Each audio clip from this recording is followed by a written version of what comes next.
ఓం శ్రీ గణేశాయ నమః. ఓం శ్రీ విష్ణురూపాయ నమః శివాయ. నమస్కారం అండి. 2024 సెప్టెంబర్ మాసంలో ద్వాదశ రాశి వాళ్ళ మాస ఫలితాలు ఎలా ఉన్నాయో తెలుసుకుందాం. దానికన్నా ముందు ఎవరైతే ఈ వీడియోని చూస్తున్నారో లైక్ చేయండి, షేర్ చేయండి, సబ్స్క్రైబ్ చేసుకోండి మరియు ఈ వీడియోని పూర్తిగా చూడండి. చాలా ఉపయుక్తకరమైన అంశాలని మీరు తెలుసుకోవచ్చు. ఈ ఒక 2024 సెప్టెంబర్ మాసంలో గ్రహ సంచారం ఎలా ఉందో తెలుసుకుందాం. మొట్టమొదటిగా రాహు మీనరాశిలో సంచారం, కేతు కన్యా రాశిలో సంచారం, శని వక్ర మార్గంలో కుంభరాశిలో సంచారం, గురువుగారు వృషభ రాశిలో సంచారం. ఈ మాసమంతా కుజుడు మిథున రాశిలో సంచారం. సూర్యుడు సెప్టెంబర్ 16వ తేదీ వరకు సింహరాశిలో సంచారం, తదుపరి కన్యా రాశిలో సంచారం. శుక్రుడు సెప్టెంబర్ 18వ తేదీ వరకు కన్యా రాశిలో సంచారం, తదుపరి స్వక్షేత్రమైన తులారాశిలో సంచారం. బుధుడు ఈ ఒక మాసంలో వక్రత్యాగం చేస్తున్నారు. వక్రత్యాగం చేస్తూ సింహరాశిలోనే సంచారం చేయబోతున్నారు. అయితే సెప్టెంబర్ 23వ తేదీ వరకు మాత్రమే సింహరాశిలో సంచారం, తదుపరి కన్యా రాశిలో సంచారాన్ని చేయబోతున్నారు. ఇక వృషభ రాశి. ఈ వృషభ రాశి వాళ్ళకి 2024 సెప్టెంబర్ మాసంలో ఏ గ్రహాలు యోగిస్తున్నారు అని తెలుసుకున్నట్లయితే లాభస్థానంలో ఉంటున్న రాహు గ్రహం మాత్రమే పూర్తి ప్రమాణంలో యోగిస్తున్నారు. ఈ వృషభ రాశి వాళ్ళకి జన్మ రాశిలోనే గురువు గారు, ద్వితీయ స్థానంలో కుజుడు, దశమ స్థానంలో వక్రించిన శని, చతుర్థ పంచమ స్థానంలో సూర్యుడు, అలాగే చతుర్థ పంచమ స్థానంలో బుధ గ్రహము, పంచమ షష్ఠ స్థానంలో శుక్రుడు. ఇలా అన్ని గ్రహాలు కూడా కాస్త మిశ్రంగా ఉండే ఆస్కారాలు ఉంటాయి.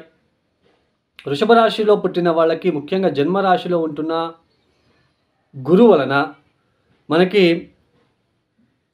ఏదైతే మనము ఇతరులకి అడ్వైజ్ ఇవ్వగలమో ఆ కెపాసిటీ ఉన్నవాళ్ళు ఈ ఒక సమయంలో వేరే వాళ్ళతో అడ్వైస్ చేయించుకునే ఒక సమయం. అంటే మీరు ఏది తప్పు చేసి ఉండరు, అయినా మీ మీద ఇలా నువ్వు ఉండరాదు, అలా ఉండాలి, ఇలా ఉండాలి అన్నట్టుగా మీకు చెప్పడం లాంటిది.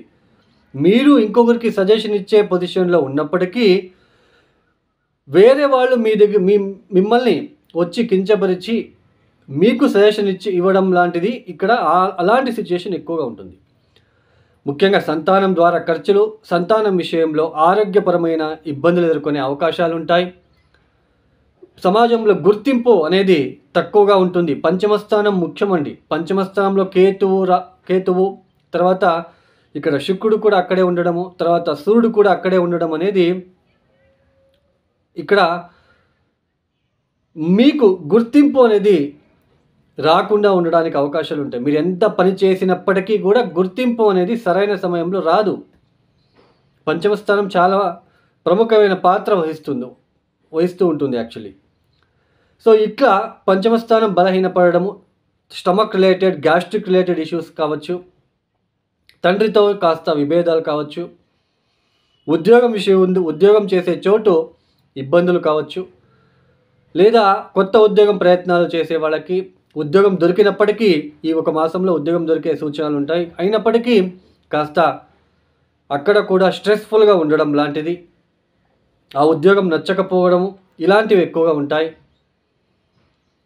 విద్యార్థులు కూడా, ఎడ్యుకేషన్ చేసే విద్యార్థులకు కూడా కాస్త కన్ఫ్యూజన్ అనేది ఏర్పడుతూ ఉంటుంది. మర్చిపోవడము, కన్ఫ్యూజ్ అవ్వడం లాంటిది ఎక్కువగా ఉంటుంది. అయితే మనకి ఇక్కడ ముఖ్యంగా నేను అప్పుడే చెప్పాను ఉద్యోగం వచ్చే సూచనలు. ఎందుకంటే చతుర్థ స్థానంలో బుధుడు ఉంటున్నాడండి.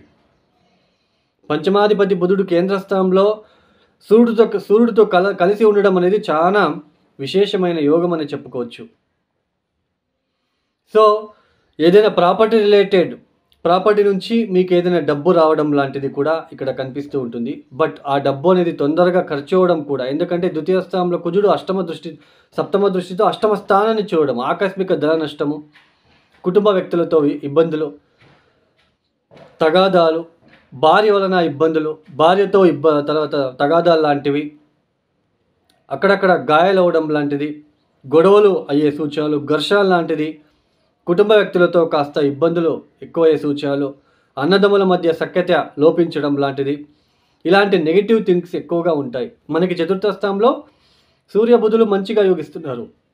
ఏదైనా వాహనం కొనుగోలు చేయాలనుకున్నా ఇది మంచి సమయం. వాహనం కొనుక్కునే అవకాశాలు కూడా ఉంటాయి. సో మంచిగా అంటే ఆనందంగా ఉంటారు. బట్ సెప్టెంబర్ 18 తేదీ తర్వాత ఎప్పుడైతే శుక్రుడు షష్ఠ స్థానానికి వచ్చేస్తాడో, సూర్యుడు పంచమానికి వెళ్ళిపోతాడో, బుధుడు కూడా పంచమ స్థానానికి రావడము, సో గుర్తింపు అనేది రాకుండా కాస్త నెగిటివ్గా ఉండే ఆస్కారం ఉంటుంది. కొద్దిగా నెగిటివ్గా ఉండే ఆస్కారం మారుతుంది.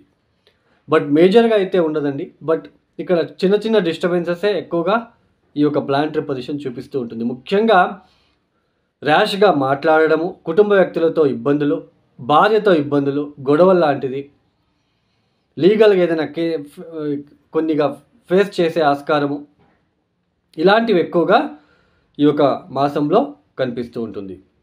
ఉద్యోగంలో కాస్త మనకి ఇక్కడ ఇబ్బందికరంగా ఉంటుంది. వచ్చే లాభానికి, వచ్చే ఆదాయానికి కూడా అప్పుడప్పుడు స్ట్రక్ బ్రేక్ లాంటిది కూడా వచ్చే సూచనలు ఉంటాయి.